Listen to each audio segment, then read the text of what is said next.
दोस्तों, कैसे हैं आप सब। एक बार फिर से आप लोगों का बहुत बहुत स्वागत है। दोस्तों, बहुत सारे लोगों का ये क्वेश्चन होता है कि आपका जो दरवाजा है वो क्लॉकवाइज होना चाहिए या फिर एंटी क्लॉकवाइज होना चाहिए। अब इसमें लोग जो है वो कहते हैं कि जो दरवाजा है वो क्लॉकवाइज होना चाहिए, क्योंकि काफ़ी सारे लोग जो वो राइट हैंडेड है। अब जब खोलेंगे तो जो खुलने में जो है वो ईजीनेस होगी, और सेम अगर आप एंटी क्लॉकवाइज हो गए तो खुलने में दिक्कत होगी। तो ये रीज़न जो है वो बताते हैं। ठीक है, ये एक रीज़न है, लेकिन इसके अलावा भी एक जो एक बहुत ही ज़्यादा लॉजिकल रीज़न है।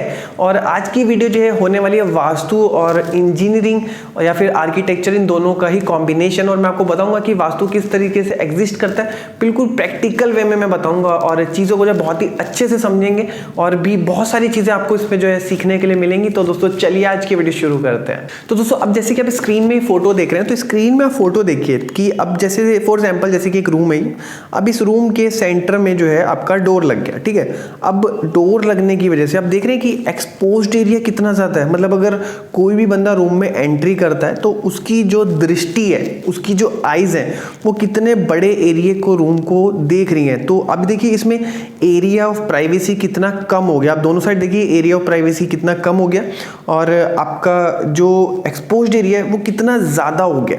तो इस केस में क्या है कि आपकी प्राइवेसी जो है वो कम हो गई है अगर आपका जो दरवाज़ा है वो सेंटर में आएगा। तो इस तरीके से मैंने आपको बताया कि आपका जो दरवाज़ा है वो अगर रूम के सेंटर में होगा, एक तो एक्सपोज्ड एरिया जो है वो काफ़ी ज़्यादा बढ़ जाता है, और इसी के साथ साथ ही आपका जो रूम का जो स्पेस है वो भी जो है वो वेस्ट होता है, और इसी के साथ साथ ही जो आपके रूम का जो एरिया है वो भी इतना ज़्यादा यूज़ नहीं होता। तो ये जो है एक सिंपल सी चीज़ बताई। अब चलते हैं सबसे इंपॉर्टेंट बात की तरफ। तो देखिए, अब बारी आती है कि आपका जो डोर है वो जो भी रूम है वॉल की एक तरफ होना चाहिए। अब मैं आपको दिखाता हूँ कि अगर दरवाज़ा जो है वो क्लॉकवाइज होगा और जो एंटी क्लॉकवाइज होगा, इन दोनों में किस तरीके से जो सिनेरियो में डिफरेंस निकलेगा। तो दोस्तों, अभी आप जो फोटो देख रहे हैं, अब इसी की इसमें जो डोर है वो वॉल में एक तरफ ही है।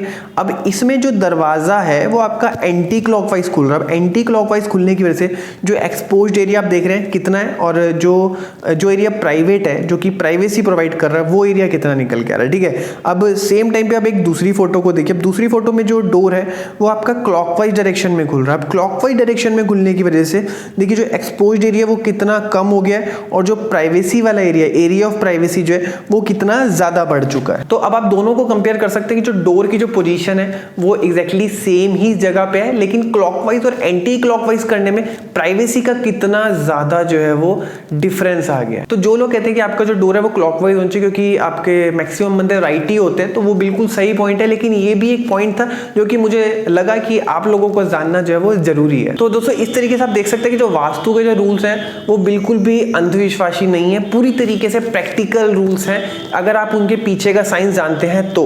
और अगर आपको कमियां निकालनी है तो आप कमियां निकालिए। तो दोस्तों, उम्मीद करते हैं कि आज की जो वीडियो आपको अच्छी लगी होगी। अच्छी लगी तो उसको लाइक कर सकते हो, और आपको कोई भी क्वेश्चन इस टॉपिक के रिगार्डिंग तो आप नीचे कमेंट बॉक्स में पूछ सकते हैं। वीडियो देखने के लिए बहुत बहुत धन्यवाद। जय हिंद, वंदे मातरम।